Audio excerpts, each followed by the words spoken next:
ಬಸವನ ಬಾಗೇವಾಡಿ ವರದಿ. ಶಿವಾನಂದ ಪಾಟೀಲ್ಗೆ ಡಿಸಿಎಂ ಪಟ್ಟ ನೀಡುವಂತೆ ಆಗ್ರಹ. ವಿಜಯಪುರ ಜಿಲ್ಲೆಯ ಬಸವನ ಬಾಗೇವಾಡಿ ಪಟ್ಟಣದಲ್ಲಿ ಬೃಹತ್ ಸಾರ್ವಜನಿಕ ಹಕ್ಕೊತ್ತಾಯ ಸಭೆ. ಶಿವಾನಂದ ಪಾಟೀಲ್ ಅವರಿಗೆ ಉಪಮುಖ್ಯಮಂತ್ರಿ ಸ್ಥಾನವನ್ನು ನೀಡಬೇಕು ಅಂತ ಒತ್ತಾಯ. ಡಿಸಿಎಂ ಪಟ್ಟಕ್ಕಾಗಿ ಒತ್ತಾಯಿಸಿ ಬೃಹತ್ ಸಾರ್ವಜನಿಕ ಹಕ್ಕೊತ್ತಾಯ ಸಭೆ. ಬಸವನ ಬಾಗೇವಾಡಿ ಪಟ್ಟಣದ ಬಸವೇಶ್ವರ ವೃತ್ತದಲ್ಲಿ ಪ್ರತಿಭಟನೆ. ಲಿಂಗಾಯತ ಪಂಚಮಸಾಲಿ ಸಮಾಜದಿಂದ 6 ಬಾರಿ ಶಾಸಕರಾಗಿದ್ದಾರೆ. ಅದಕ್ಕಾಗಿ ಡಿಸಿಎಂ ಪಟ್ಟ ನೀಡಬೇಕು ಅಂತ ಕಾಂಗ್ರೆಸ್ ಕಾರ್ಯಕರ್ತರಿಂದ ಹೈಕಮಾಂಡ್ಗೆ ಆಗ್ರಹ. ವರದಿ ಮೆಹಬೂಬ್ ಗುಂತ್ಕಲ್, ಸಮೃದ್ಧ ಕರ್ನಾಟಕ ನ್ಯೂಸ್, ಬಸವನ ಬಾಗೇವಾಡಿ. ಇಷ್ಟೆಲ್ಲ ಜನರು ಈಗಾಗಲೇ ಸಾಕಷ್ಟು ವಿಚಾರಗಳನ್ನ ಹಂಚಿಕೊಂಡ್ರು. ಮೊನ್ನೆ ಶಿವಾನಂದ ಪಾಟೀಲ್ 6 ಬಾರಿ ಶಾಸಕರಾಗಿ 2 ಬಾರಿ ಸಚಿವರಾಗಿ 23 ವರ್ಷಗಳವರೆಗೆ ಒಂದು ಬಿಜಾಪುರ ಜಿಲ್ಲಾ ಮಧ್ಯವರ್ತಿ ಬ್ಯಾಂಕಿನ ಅಧ್ಯಕ್ಷರಾಗಿ ಕಾರ್ಯವನ್ನು ನಿಭಾಯಿಸಿದ್ದಾರೆ. ಯಾಕೆಂದರೆ ಅವರಿಗೆ ಕೆಳಮಟ್ಟದ ರಾಜಕಾರಣದಿಂದ ಮೇಲ್ಮಟ್ಟದವರೆಗೆ ಇವತ್ತಿನ ದಿವಸ ರಾಜಕಾರಣವನ್ನು ಮಾಡಿದಾಗ ಮಾತ್ರ ಅದಕ್ಕೆಲ್ಲ ರೀತಿಯ ಸಹಕಾರ ಸಿಗ್ತಾ ಇದೆ. ಅವರು ಈಗಾಗಲೇ 2 ಬಾರಿ ಸಚಿವರಾದಾಗ ಕರ್ನಾಟಕದಲ್ಲಿ ಹೆರಿಗೆ ಮತ್ತು ಏನು ಸಮಸ್ಯೆಗಳು ಇದ್ದಂಥ ಸರ್ಕಾರಿ ದವಾಖಾನೆಗಳನ್ನು ಇವತ್ತಿನ ಮೇಲ್ದರ್ಜೆಗೆ ತಂದುಕೊಟ್ಟು ಕರ್ನಾಟಕದಲ್ಲಿ ಇವತ್ತಿನ ದಿವಸ ಆ ಕೆಲಸವನ್ನು ಮಾಡಿದ್ದಾರೆ.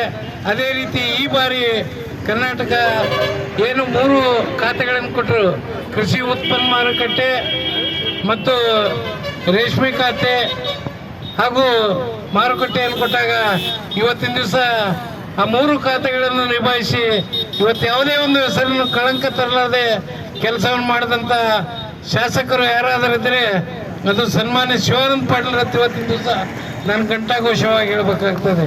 6 ಬಾರಿ ಶಾಸಕರಾದಾಗ ಅವ್ರು ಮಾಡಿದಂಥ ಕಾರ್ಯಗಳನ್ನು ನೋಡಿದಾಗ ಜನರ ಮೆಚ್ಚುಗೆಯನ್ನು ಪಡೆದು ಅವರಿಗೆ ಸಹಕಾರ ಕೊಡುವಂಥ ಒಂದು ವ್ಯವಸ್ಥೆಯಲ್ಲಿ ಇವತ್ತಿನ ದಿವಸ ಉತ್ತರ ಕರ್ನಾಟಕದ ಅಭಿವೃದ್ಧಿಗಾಗಿ ಅವರು ಶ್ರಮಿಸುತ್ತಾರೆ ಅನ್ನೋಂಥ ಒಂದು ವಿಚಾರದಿಂದ ಇವತ್ತಿನ ದಿವಸ ಅವರಿಗೆ ಯಾವ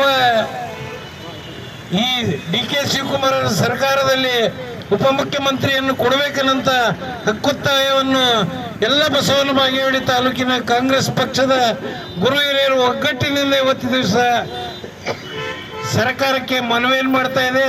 ಈಗಾಗಲೇ ಹೇಳಿದರು ಯಾವ ರೀತಿ ಮಲ್ಲಿಕಾರ್ಜುನ್ ಖರ್ಗೆ ಅವ್ರಿಗೆ ಹೇಳೋನು, ಸೋನಿಯಾ ಗಾಂಧಿ ಅವ್ರಿಗೆ ಹೇಳೋನು, ಸುರ್ಜೇವಾಲಾ ಅವ್ರಿಗೆ ಹೇಳೋನು, ವೇಣುಗೋಪಾಲ್ ಅವ್ರಿಗೆ ಹೇಳೋನು, ಅದೇ ರೀತಿ ಇವತ್ತಿನ ದಿವಸ ಮಂತ್ರಿ ಸ್ಥಾನವನ್ನು ಪಡೆದುಕೊಳ್ಳುವಂಥ DK ಶಿವಕುಮಾರ್ ಅವರಿಗೆ ಆಗಲಿ, ಮಾಜಿ ಮಂತ್ರಿಗಳಾದ ಮುಖ್ಯಮಂತ್ರಿಗಳಾದಂಥ ಸಿದ್ದರಾಮಯ್ಯನವರಿಗಾಗಲಿ, ನಾವು ಬಸವನ ಬಾಗೇವಾಡಿ ತಾಲೂಕಿನ ಕಾಂಗ್ರೆಸ್ಸದ ಎಲ್ಲ ಪಕ್ಷದ ಕಾರ್ಯಕರ್ತರು ಇವತ್ತಿನ ದಿವಸ ಸನ್ಮಾನ್ಯ ಶಿವಾನಂದ ಪಾಟೀಲ್ರನ್ನ ನಾವೇನು ಉಪಮುಖ್ಯಮಂತ್ರಿಗಳನ್ನು ಮಾಡಿದ್ರೆ ಮಾತ್ರ ಈ ಉತ್ತರ ಕರ್ನಾಟಕ ಅಭಿವೃದ್ಧಿ ಆಕೈತೆ ಅನ್ನೋಂಥ ಒಂದು ವಿಚಾರಗಳನ್ನು ನಾವು ಇವತ್ತಿನ ದಿವಸ ಹಂಚ್ಕೊತಾ ಇದ್ದೇವೆ.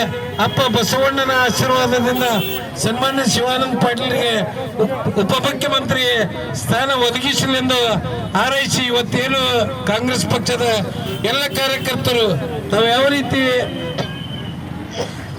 ಒಂದು ಸಹಕಾರವನ್ನು ಕೊಟ್ಟು ನಮ್ಮ ಕಾರ್ಯಕ್ರಮಕ್ಕೆ ಆಗಮಿಸಿ ಪ್ರತಿ ಗ್ರಾಮದಿಂದ ನಮ್ಮ ಪಕ್ಷದ ಪ್ರತಿಯೊಬ್ಬ ಕಾರ್ಯಕರ್ತರು ಎಷ್ಟೊಂದು ಅಭಿಮಾನದಿಂದ ಇವತ್ತು ಸನ್ಮಾನ್ಯ ಶಿವಾನಂದ ಪಾಟೀಲ್ ನಾವು ಉಪಮುಖ್ಯಮಂತ್ರಿಗಳನ್ನ ಮಾಡ್ಬೇಕನ್ನಂತ ಒಂದು ವಿಚಾರದಲ್ಲಿದ್ದಾಗ ಈ ಬಸವನ ಬಾಗೇವಾಡಿಯ ಎಲ್ಲ ಪತ್ರಿಕಾ ಬಾಂಧವರು ಈ ವಿಷಯವನ್ನು ಪ್ರಾಸ್ತಾವಿಕವಾಗಿ ಬರೆದು ಕಳಿಸಿ ಸನ್ಮಾನ್ಯ ಸಚಿವರಿಗೆ ಉಪಮುಖ್ಯಮಂತ್ರಿ ಸ್ಥಾನವನ್ನು ಒದಗಿಸಿಕೊಡ್ಬೇಕನ್ನಂತ ಒಂದು ವಿನಂತಿಯನ್ನು ಮಾಡಿಕೊಂಡು ಈಗಾಗಲೇ ಇಷ್ಟೆಲ್ಲ ಕಾರ್ಯಕರ್ತರು ನಮ್ಮ ಜೊತೆಯಲ್ಲಿ ಸಹಕಾರ ಕೊಟ್ಟು ಇಂಥ ಒಂದು ಅಭೂತಪೂರ್ವವಾದಂಥ ಕಾರ್ಯಕ್ರಮಕ್ಕೆ ಆಗಮಿಸಿದ್ದಕ್ಕೆ ತಮ್ಮೆಲ್ಲರಿಗೆ ಧನ್ಯವಾದಗಳನ್ನು ಅರ್ಪಿಸಿ ಮಾನ್ಯ ಶ್ರೀ ಶಿವಾನಂದ ಸಾಹೇಬ್ರ ಒಂದು DCM ಹುದ್ದೆ ಏನಿದೆಯಲ್ಲ, ನಮ್ಮ ಬಸವನ ಬಾಗೇವಾಡಿಯ ಎಲ್ಲ ಕಾಂಗ್ರೆಸ್ ಕಾರ್ಯಕರ್ತರ ಆಸೆಯಂತೆ ಇವತ್ತು ನಮ್ಮ ಶಿವಾನಂದ ಪಾಟೀಲ್ ಸಾಹೇಬರಿಗೆ ಅವರು ಮಾನ್ಯ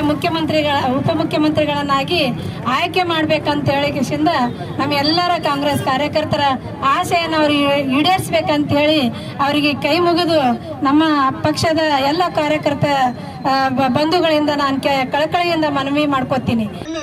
ಸನ್ಮಾನ್ಯ ಶಿವಾನಂದ ಪಾಟೀಲ್ ಸಾಹೇಬರಿಗೆ ಉಪಮುಖ್ಯಮಂತ್ರಿ ಸ್ಥಾನವನ್ನು ನೀಡಿದರೆ ವಿಜಯಪುರ ಜಿಲ್ಲೆಯ 8 ಸ್ಥಾನಗಳನ್ನ ಕಾಂಗ್ರೆಸ್ ಪಕ್ಷ ಗೆಲ್ಲುವುದರಲ್ಲಿ ಯಾವುದೇ ರೀತಿಯ ಸಂಶಯವಿಲ್ಲ. ಅವರು ಪಡೆದಂತ ಅನೇಕ ಹುದ್ದೆಗಳು ಯಾವ APMC ಎಪಿಎಂಸಿ ಖಾತೆ ಆಗಿರಬಹುದು, ಜವಳಿ ಖಾತೆ ಆಗಿರಬಹುದು. ಹಿಂದಿನ ಸರ್ಕಾರದಲ್ಲಿ ಆರೋಗ್ಯ ಸಚಿವರಾದಂತಹ ಸಂದರ್ಭದಲ್ಲಿ ವಿಜಯಪುರ ನಗರದಲ್ಲಿ ಮಕ್ಕಳು ಮತ್ತು ತಾಯಿ ಮತ್ತು ಮಗು ಎಂಬ ಒಂದು ವಿನೂತನ ಆಸ್ಪತ್ರೆಯನ್ನು ಪ್ರಾರಂಭಿಸಿ ಸರ್ಕಾರಿ ವೈದ್ಯಕೀಯ ಕಾಲೇಜನ್ನು ಪ್ರಾರಂಭಿಸುವ ಕಾಂಗ್ರೆಸ್ ಪಕ್ಷಕ್ಕೆ, ಶಿವಾನಂದ ಪಾಟೀಲ್ ಅವರಿಗೆ, ಶಿವಾನಂದ ಪಾಟೀಲ್ ಅವರಿಗೆ ನಾನೊಂದು ಘೋಷಣೆ ಹೇಳ್ತೀನಿ, ಮಾಡಬೇಕು ಆದ್ರೂ ರೋಡ್ ನೋಡ್ಬೇಕಂದ್ರೆ ಬಸವನ ಬಾಗೇವಾಡಿ ಮತಕ್ಷೇತ್ರಕ್ಕೆ ಹೋಗ್ಬೇಕಂತಂದ್ರು ಅದೇನು ಸುಳ್ಳೇನಲ್ಲ. ಅದು ನಾ ದಿನ ಎಲ್ಲರೂ ಒಂದೊಂದು ಊರಿಗೆ ಬೆಳ್ಳಿನ ಪದಕ್ಕೆ ಹೋಗ್ತೀನಿ. ನಮ್ಮ ಬಾಗೇವಾಡಿ ಮತಕ್ಷೇತ್ರ ದಾಟ್ತಂದ್ರೆ ಕಡೆ ರೋಡೇ ಬೇರೆ ಅವು ಗಟ್ರ ಇದ್ದಂಗೆ. ಅಂಥ ಒಳ್ಳೆ ಅಭಿವೃದ್ಧಿಯನ್ನು ಮಾಡಿದವ್ರು ಯಾರಾದರೂ ಇದ್ರೆ ಅದು ಮಾನ್ಯ ಶಿವಾನಂದ ಪಾಟೀಲ್ರಂದ್ರೆ ತಪ್ಪಾಗ್ಲಕ್ಕಿಲ್ಲ. ಬರುವಂಥ ದಿನಮಾನಗಳಲ್ಲಿ ಅಂದ್ರೆ ಇನ್ನೊಂದು 2-3 ದಿನದಲ್ಲಿ ಸಚಿವ ಸಂಪುಟವನ್ನು ಪುನರ್ ಸ್ಥಾಪನೆ ಆಗ್ತದೆ ನೋಡು. ಅಲ್ಲೇ ನಮ್ಮ ಶಿವಾನಂದ ಪಾಟೀಲ್ರಿಗೆ ಉಪಮುಖ್ಯಮಂತ್ರಿಯನ್ನು ಕೊಡ್ಬೇಕಂತೇಳಿ ನಾ ಮಾನ್ಯ ಎಲ್ಲ ಕಾಂಗ್ರೆಸ್ ಮುಖಂಡರಲ್ಲಿ ವಿನಂತಿ ಮಾಡ್ಕೊಂಡ ಮಾತು. ಪ್ರಾಸ್ತಾವಿಕವಾಗಿ ನಮ್ಮ ಶಂಕರಗೌಡರು ಹೇಳಿದ್ರು, ಅವ್ರು ಮಾಡಿದಂಥ ಯೋಜನೆಗಳು ಎಲ್ಲಿ ಕೂಡ ಅವರು ಕಳಂಕರಹಿತವಾಗಿ 2 ಸಾರಿ ಏನು ಮಂತ್ರಿಗಳಾದರೆ ಕೂಡ ಅವರು ಪಾರದರ್ಶಕವಾಗಿ ಒಂದು ಆಡಳಿತವನ್ನು ನಡೆಸದೆ ಯಾರಿಗೂ ನೋವನ್ನು ಕೂಡ ಮಾಡಿದಂಥ ವ್ಯಕ್ತಿ ಯಾರಾದಂದರೆ ಅದು ಶಿವಾನಂದ ಪಾಟೀಲ್ ಸಾಹೇಬ್ರು ಅಂತ ಘಂಟಾಘೋಷವಾಗಿ ಹೇಳ್ತೇವೆ.